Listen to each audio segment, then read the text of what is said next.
Hello hello hello मेरे प्यारे बच्चों, मेरे बिडूज, मेरे cuties, I hope you people are doing well at your end. सबसे पहले तो मैं स्वागत करती हूँ रीस्टार्ट विद मोशन के इस प्यारी सी फैमिली पे, मेरे प्यारे से क्यूटीज और बिडूज का। तो मैडम जी यहाँ पे लिखा है जेई। अरे भाई साहब जी, 10th का चैनल है, अब जेई कहाँ से, जेई के कहाँ से क्वेश्चन ले आए, जेई कहाँ से पढ़ाने लग गए हो।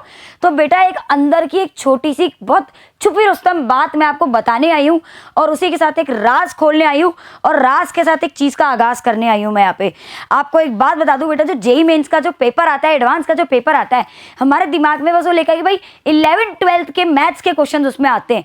लेकिन बेटा अंदर ही अंदर अगर आप पेपर की छानबीन करो, जैसे कि हम सर्वे करते हैं, हमें पता पड़ा है कि भाई साहब जी उसमें तो 10th के भी लेवल के बेसिक से लेवल के बेसिक से लल्लू पंजू से क्वेश्चन आते हैं, जो 10th क्लास का बच्चा अगर उसकी नींव पक्की है तो आराम से अटेम्प्ट कर सकता है और आराम से उन क्वेश्चंस को उठा के पूरा सॉल्व कर सकता है। और अब देखिए, मैं वही कुछ क्वेश्चन जो प्रीवियस ईयर टाइप के क्वेश्चन इन्हीं के उठा के आप सभी के लिए लेकर आई हूँ, जिन्हें मैं क्या करूंगी, मैं स्क्रीन पर दिखाऊंगी। अब करना आपको बताइए क्या है बेटा। सबसे पहले यहाँ पे लिखा है क्या आप सॉल्व कर सकते हो, तो बेटा अपने आप को इसमें चैलेंज करना है। सबसे पहले आप क्या करोगे, स्क्रीन पे आपके क्वेश्चन विजिबल होगा, आपको पहले ट्राई करना है वीडियो पॉज करके। मेरा इंतजार मत करिए कि टीचर सॉल्व करेंगी, मैम सॉल्व करेंगी, पहले आप सॉल्व करो।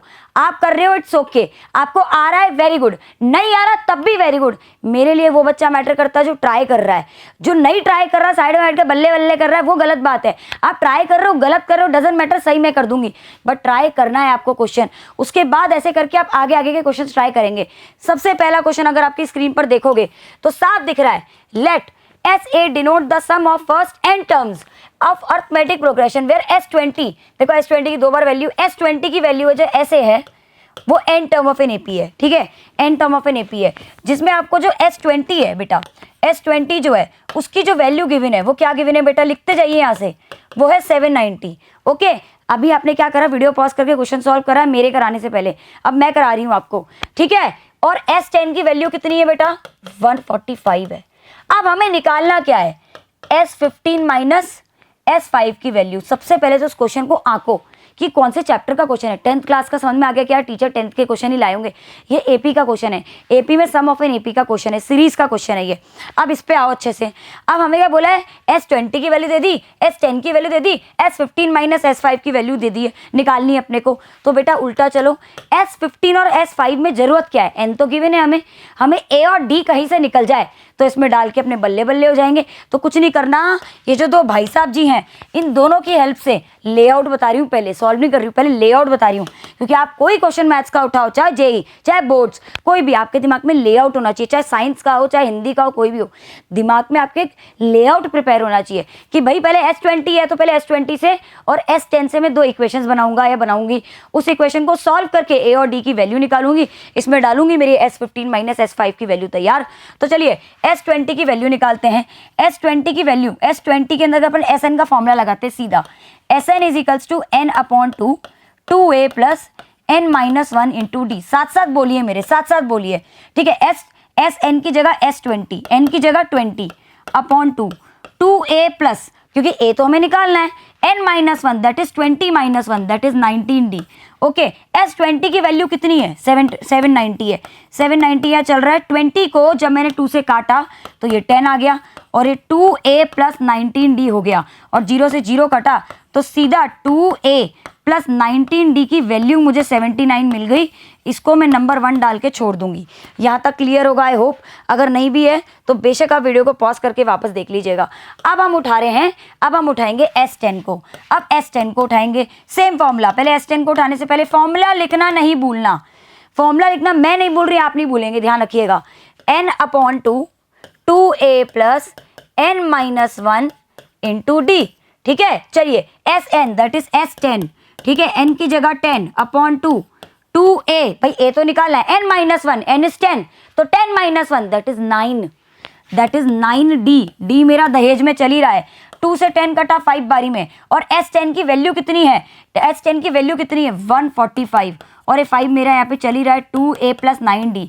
अब जब 5 से 145 कटा, देखो बेटा जब आप, मैं एक चीज़ बता रही हूँ कि भाई हम देखो कोई भी बच्चा जेईई के क्वेश्चन सॉल्व कर सकता है, लेकिन हमारी नींव थोड़ी बेसिक्स क्लियर होनी चाहिए। अब आपको 5 से 145 को काटना आना चाहिए, सीधा 29 बारी में जा रहा है ये, एंड 2a + 9d मुझे मिल गया, और ये सेकंड इक्वेशन मिल गई मुझे। क्या मिल गई? Second equation. अब इसमें पेयर ऑफ लीनियर इक्वेशन का फॉर्मूला लगा देंगे भाई, जो तरीका एलिमिनेशन मेथड लगा के आप एक बार d काटो, आपको d कुछ मिल जाएगा, a कुछ मिल जाएगा, इसमें डालो, सीधी आपकी S15 - S5 की वैल्यू मिल जाएगी। तो चलिए आ जाइए a और d की वैल्यू निकालते हैं। आप क्या करेंगे? सीधा 2a पहली इक्वेशन लिखेंगे, सीधा क्या लिखेंगे? 2a की वैल्यू 2a + 19d = 79, ठीक है, = 79, और ये वाला इधर चिपका देंगे 2a + 9d = 29। अब क्या करेंगे? एलिमिनेशन मेथड, मतलब साइन चेंज, ये माइनस, ये माइनस, ये माइनस, ये तो भाई साहब जी कट गए, यहाँ तो 10d बच गया, और यहाँ पे 50 बच गया, तो d 50, 10 से 10 कटा आपका, तो d आपका 5 आ गया। लो d तो 5 आ गया। अब क्या करेंगे? अरे यार ये बेसिक मैथ्स है यार, ये कौन सा 10th के बोर्ड्स लेवल का, बोर्ड्स में भी ऐसे लल्लूपन जो क्वेश्चन नहीं आए भाई साहब जी, बोर्ड्स में भी ऐसे।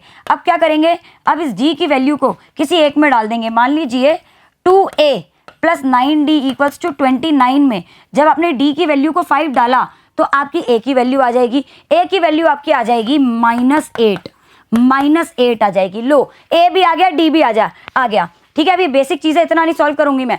अब क्या करते हैं? अब आते हैं नेक्स्ट स्लाइड पर। चलिए अब हमें इसकी वैल्यू निकालनी थी। हमने क्या करा? खाना बनाना था, तो खाने बनाने के लिए भी सब्जी वब्जी रेडी कर लिए।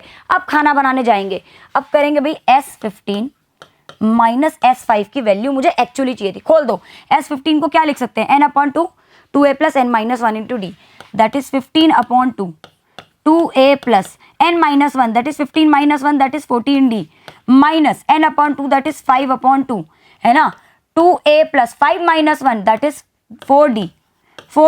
अब देखिए इधर से देखेंगे, अगर आप सीधी मैथ्स लगाएं, इधर से 2 कॉमन आएगा, इस 2 से कटेगा, तो ये a + 7d बचा। इधर से भी 2 कॉमन आया तो भाई इस 2 से कट जाएगा वो 2, तो क्या बचेगा इधर? a + 2d। अब आप क्या करेंगे? पीछे से वैल्यू उठा लेंगे भाई। 15 अपनी जगह चल रहा है, a की जगह -8 + 7 × d की जगह 5, है ना, फिर -5 की जगह 5, a की जगह -8 + 2 × d की जगह 5, ठीक है। ये आपकी सारी वैल्यू आ गई। अब आपको सीधा इसको सॉल्व करना है, सीधा आप इसको सॉल्व करेंगे। आप जैसे सॉल्व करेंगे, आपको सॉल्व करने के बाद सीधा इसका आंसर क्या मिलेगा? 405 - 10 दैट इज 395 आपको आंसर मिल जाएगा। आप देखेंगे option A is my final answer. चकदे फट्टे नब्दे गिल्ली। कितना बेसिक था, कितना बेसिक। नेक्स्ट क्वेश्चन की तरफ बढ़ते हैं। ये क्वेश्चन क्या है जरा रीड करते हैं। If the angle of elevation of the top of the tower from 3 collinear points. Collinear points क्या होते हैं? ऐसे पॉइंट जो ए की लाइन पर लाई कर रहे हैं। कौन है collinear points? A B C. तो मान लीजिए मेरा ए ये रहा, है ना भाई, बी ये रहा और सी ये रहा, ठीक है ना। और टावर से, टावर एक टावर मान लेते हैं अपन, पी क्यू नाम का टावर है, और इससे एंगल ऑफ एलिवेशन कितने हैं भाई? ए का एलिवेशन 30 है रिस्पेक्टिवली बोला है, बी का 45 है, सी का 60 है। बोल दिया भाई? अरे बोल दिया कि नहीं बोल दिया? क्या बोला उन्होंने बोला angle of elevation of the top of the tower. मतलब कोई नीचे से एंगल, एलिवेशन क्या होता है भाई? नीचे से ऊपर की तरफ देखना। कौन से चैप्टर का क्वेश्चन है ये? एप्लीकेशंस ऑफ ट्रिग्नोमेट्री का। ट्रिग्नोमेट्री के भी छोटे बच्चे का क्वेश्चन है, एप्लीकेशन का है। बढ़िया, आपका तो सिर्फ डायग्राम रेडी होना चाहिए। क्या बोला उन्होंने? 3 कोलिनियर पॉइंट्स है, ए बी सी मैंने मार्क करा।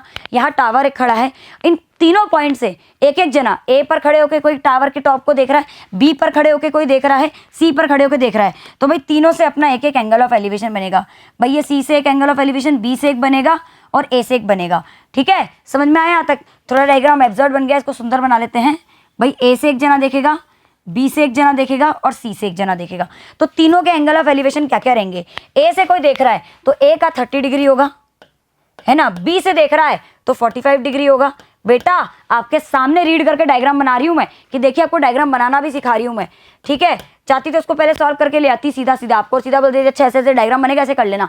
अब बोला क्या है इन्होंने? सीधा आपको A B upon B C का रेशियो निकालना है। उल्टा चलो सुनो, उल्टा चलो।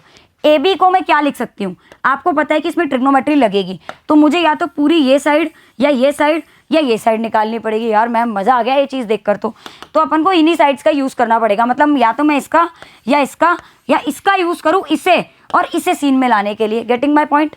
तो क्या करेंगे, सुनो ए बी को मैं क्या लिख सकती हूँ, Q A minus Q B. अगर मैं क्यू ए में से क्यू बी माइनस कर दूंगी तो ए बी मिल जाएगा, तो लो रेशो में ए बी तो आ गया। और बी सी लाने के लिए Q B minus Q C कर दूंगी तो बी सी, तो मुझे basically Q A Q B और क्यू सी निकालना है। सीधा क्या लगा के, सीधा टेन थीटा लगा के, ट्रिग्नोमेट्री लगा के। तो चलिए तीनों एक एक ट्राइंगल उठाइए, पहले आप ये ट्राइंगल, फिर आप ये बड़ा वाला ट्राइंगल, फिर उससे बड़ा वाला ट्राइंगल और चक दे फट्टे। ये मैंने लेआउट बताया है। अब सॉल्व करते हैं। अब तो तुम आराम से सॉल्व खुद ही। अभी मान लो तुमने क्वेश्चन पॉज करके करा, सॉल्व नहीं आया, अब करो, वापस करो सॉल्व, अब हो जाएगा सॉल्व। क्या करा, इन ट्राइंगल, कौन सा ट्राइंगल उठा रहे हैं अभी अपन यहाँ पे, P Q C. In triangle P Q C, tan theta क्या होगा आपका, टेन थीटा होगा perpendicular upon base. Here theta is 60 degree, here theta is 60 degree. Perpendicular इसको h मान लेते हैं, इसको h मान लेते हैं, height of the tower. Base कितना है QC, वही निकालना है, ठीक है। 10 कितना है आपका, √3 होता है। h अपॉन QC मेरा दहेज में चल रहा है, QC उधर भेजोगे तो h अपॉन √3, ये तो मेरा QC निकल गया, बात खत्म। अब क्या निकालेंगे, आ जाइए, अब निकालेंगे इन ट्राइंगल। अब कौन सा ट्राइंगल पे आएंगे, अब इसके थोड़े बड़े वाले ट्राइंगल पे आ जाएंगे, that is PQ in triangle PQB पर। फिर से tan theta is equals to perpendicular upon base लगाया, where theta here is, now here theta is 45 degree, तो 45 डिग्री लगाया। परपेंडिकुलर कितना है h, बेस कितना है QB, ठीक है, that is h upon QB। 1045 की वैल्यू 1 होती है, h अपॉन QB मेरा दहेज में चला, QB को उधर भेजो क्रॉस मल्टीप्लाई, तो QB की वैल्यू h आ गई। लो जी खत्म बात। अरे खत्म बात, आ जाओ भाई। अब इसके थर्ड ट्राइंगल पर आते हैं, आ जाइए भाई थर्ड ट्राइंगल पर। नाउ इन ट्राइंगल बड़ा वाला PQA अगेन टेन थीटा भाई परपेंडिकुलर बेस काम में आ रहा है तो टेन थीटा यूज करोगे ना, कॉमन सेंस लगाओ, common sense not common in India है भाई। तो tan theta is equals to perpendicular upon base, where theta here is 30 degree, perpendicular is h and base is QA, where QA यही तो निकाला था। 1030 की वैल्यू 1 अपॉन √3 होती, याद होनी चाहिए। h अपॉन QA दहेज में चल रहा है, QA को उधर भेजो √3, क्रॉस मल्टीप्लाई करो तो QA उधर जाके क्या हो जाएगा आपका h √3। ये लीजिए आपके QA QB और QC की वैल्यू आ गई। निकालना क्या था, अरे मैडम जी निकालना क्या था, सुनना इधर, निकालना क्या था, इसको थोड़ा छोटा कर लेते साइड में, इधर छोटी सी जगह पे सॉल्व करेंगे। हमें निकालना था AB इज टू क्या निकालना था मैडम जी, हमें निकालना था AB is two, that is AB upon BC की वैल्यू। क्या मैं AB को QA माइनस QB लिख सकती हूँ, QA माइनस QB लिख सकती हूँ। तो मैं क्या करूँगी, AB की जगह QA माइनस QB लिख दूंगी। और क्या मैं BC की जगह QB माइनस QC, भाई QB में से QC करा तो BC बचेगा ना यार, कॉमन सेंस लगाओ, तो QB माइनस QC कर दूंगी। अब क्या करना है, सबकी वैल्यू आपने इधर निकाली, यहाँ से डाल दो, सीधी डालेंगे इधर। देखिए QA की वैल्यू आपने क्या निकाली है, QA की वैल्यू है h √3 माइनस QB की वैल्यू है h अपॉन QB की वैल्यू कितनी है, QB की वैल्यू है h माइनस, ठीक है, QC की वैल्यू कितनी है h अपॉन √3। नीचे आया LCM, नीचे आया आपका खसमणु खानिया, LCM खसमणु खानिया नहीं आएगा, LCM आएगा, वो तो मैंने बोल दिया, ठीक है। इधर से ऊपर से h कॉमन आया तो क्या बचा इधर, √3 माइनस 1, h कॉमन बचा तो 1 माइनस 1 अपॉन √3, h से h कटा, नेक्स्ट पेज पर आएंगे। क्या बचा था आपका, क्या था यहाँ पे, h माइनस h √3 था, वापस लिख लेते हैं, and h minus h upon √3 था। मैंने h कॉमन निकाला तो 1 माइनस √3 बचा आपका, यही था, अरे थोड़ा उल्टा हो गया यहाँ पे, अपन इसको देख के गलत लिख दिया। 2 मिनट रुकिएगा, ये लीजिए आपका था h √3 माइनस h अपॉन क्या था आपका था h माइनस h अपॉन √3। सबसे पहले तो h आएगा बाहर, तो √3 माइनस 1 बचा, और इधर से भी h आएगा तो 1 माइनस 1/√3 बचा। h से h कटा, सीधा सीधा सीधी। यार बात फालतू बच्चों वाली मैथ्स है, जेई वाली मैथ्स तो मुझे लग नहीं रही है। और जेई में अगर ये मैथ्स आती है बच्चों तो फिर सोच लो अपने तो बल्ले बल्ले हैं। तो भाई ऊपर √3 - 1 तो चल ही रहा है, नीचे मैंने √3 एलसीएम लिया तो √3 - 1 आ गया। इस √3 - 1 से गया और ऊपर ये वाला √3 ऊपर चले गया तो सीधा आपका आंसर √3/1 आ गया। और इधर पहले से दहेज में AB/BC चल ही रहा था तो सीधा सीधा आपका AB/BC का जो रेशियो आया है वो √3:1 आ गया। सीधी सपाट बात, ऑप्शन ए। मैं वापस समझाती हूँ मैंने क्या करा। मैंने तीनों ट्राइंगल से QC QB QA निकाला, मुझे पता था। उसके बाद सिंपल मैथ्स है, AB के लिए QA - QB करा, BC के लिए QB - QC करा, सीधी वैल्यू डाली, कॉमन निकाला, सीधी मैथ्स लगाई, आगे काटा पीटी करी, √3:1 आ गया। नेक्स्ट क्वेश्चन की तरफ बढ़ते हैं। नेक्स्ट क्वेश्चन बा का बोलत है क्वेश्चन बा, पहले रीड करिए, खुद से सॉल्व करिए, देखिए कौन से चैप्टर का है, लेआउट बनाइए, नहीं हो रहा फिर मैं बताती हूँ, फिर आप सॉल्व करिएगा। देखिए the 20th term from the end. अरे यार एनसीईआरटी का क्वेश्चन है, अगर आपको याद हो तो एनसीईआरटी की जो आपकी एक्सरसाइज है उसका लास्ट या सेकंड लास्ट क्वेश्चन है ऐसा ही, बस इसको थोड़े बड़े बड़े फॉर्म में दे दिया, थोड़े ऊट पटांग तरीके से दे दिया, मिक्स्ड उसके फॉर्म में दे दिया, फ्रैक्शन के फॉर्म में। तो डरना नहीं है भाई, डरना नहीं। इधर देखिए, यहाँ देखिए क्वेश्चन बा को क्या करिए, बोला एंड से निकालना है तो एपी उल्टी कर दो, उल्टी कर दो, उल्टी करके लिख दो। उल्टी ये वाली ज़्यादा वाली उल्टी नहीं, उल्टी एपी को उल्टी लिख दो हैं। तो -129 1/4 पहले आएगा, फिर ये आएगा, फिर ये आएगा, फिर ये आएगा। तो इधर करके 17 3/4 है ना, 18 1/2, 19 1/4 एंड 20। अब बोला क्या है, 20th टर्म पीछे से निकालनी है तो पीछे से हमने लिख दिया। अब आप इसको इसी को मान के चलिए, हमको A20 निकालना है तो हमारे पास n तो है, हमें n - 1 भाई A + n - 1 × D चाहिए, n है, A और D चाहिए। अरे AP है ना, AP से क्या आप A और D नहीं निकाल सकते? ये लो भाई, ये लो भाई, ये तो आपका ये रहा A तो कितना आ गया -129 1/4। D निकालते हैं, अरे D क्या होता है, दिस माइनस दिस, भाई प्रीवियस टर्म, भाई next term minus previous term. तो मैं क्या करूँगी, अगर 18 1/2 में से -17 3/4 करती हूँ तो सीधा आपका 3/4 आपका D आ जाएगा। मगजमारी नहीं कर रही इसमें, मैंने क्या लगाया इसको भाई। अब ये बच्चों वाली मैथ्स थी, अगर मैं ये सॉल्व करने बैठूंगी तो 5 मिनट ये लग जाएंगे आपके। पर आप 10th क्लास के बच्चों, 5वीं से 7वीं क्लास की मैथ्स है ये, बच्चा कर लेगा, ठीक है। ये करके मैं आप लोगों का लेवल डाउन नहीं करूंगी। 3/4 आपका D आ गया, A आ गया, N आपका कितना है, 20वीं टर्म निकालनी है, N 20 है। यार सारा माल मटेरियल रेडी है, डालो डालो भाई, सीधा डालो। ओहो खसमणु खाने, डालो भाई, चलिए डालते हैं। क्या निकालना है आपको, A20 निकालना है। तो A + n - 1 × D, that is A20 = A कितना है -129 1/4 + n - 1 that is 20 - 1 19 × D। D कितना है 3/4, D कितना है 3/4। अब जब आप इसको सॉल्व करेंगे, तो ये सीधा आपका 4 - 5, ये आपका मान लीजिए कुछ 547 के आसपास सीधा सीधा आपका आंसर आ जाएगा, ठीक है। तो 517 प्लस ये आप मान लीजिए 3 से मल्टीप्लाई होके 57/4 और ये आपका माइनस का 460/4 -115, सीधा सपाट आंसर आपका आ गया ऑप्शन बी। क्लियर है? अरे क्लियर है, -1/5 आ गया, 115 आ गया। क्या करा, सीधा A20 की वैल्यू -115 आ गई, पीछे से 20वां टर्म। अरे पीछे से 20वां टर्म। चलिए लास्ट क्वेश्चन की तरफ, लास्ट क्वेश्चन, 4 ही क्वेश्चन कराऊंगी आज के लिए, 4 क्वेश्चन काफी है। अभी 4 करिए, 4 आपके लिए बहुत बढ़िया। 4 से आपका दिल गदगद हो जाएगा और आपको ऐसा फील होने लग जाएगा, यार भाई साहब जी बोर्ड्स तो हुए नहीं, हम तो जेईई के क्वेश्चन सॉल्व करने लगे हैं भाई, अपन तो चने के झाड़ पर चढ़ गए। चढ़ जाओ, कोई दिक्कत नहीं है भाई साहब। चलिए इधर देखिए भाई, if the equation x² + 2x + 3 = 0 and ax² + bx + c = 0 है, c = 0 है और they have common roots. Common मतलब पता है क्या होगा, इसका मतलब इनके रूट्स इक्वल है। इसका मतलब जो ये a होगा ये इस वाले के इक्वल होगा, b इसके वाले के इक्वल होगा और c इसके, मतलब जो a होगा वो x² का कोएफिशिएंट 1 के इक्वल होगा, जो b होगा वो 2 के इक्वल और जो c होगा वो 3 के इक्वल। इसका मतलब a/b/c सीधा 1/2 1:3 के इक्वल होगा। सीधी बात, नो बकवास, सीधा ऑप्शन ए इसका आंसर होगा। खत्म आई बात, क्योंकि कॉमन रूट्स है, कॉमन है, इसका मतलब ये वाली चीज बिल्कुल इक्वल हो जाएंगे।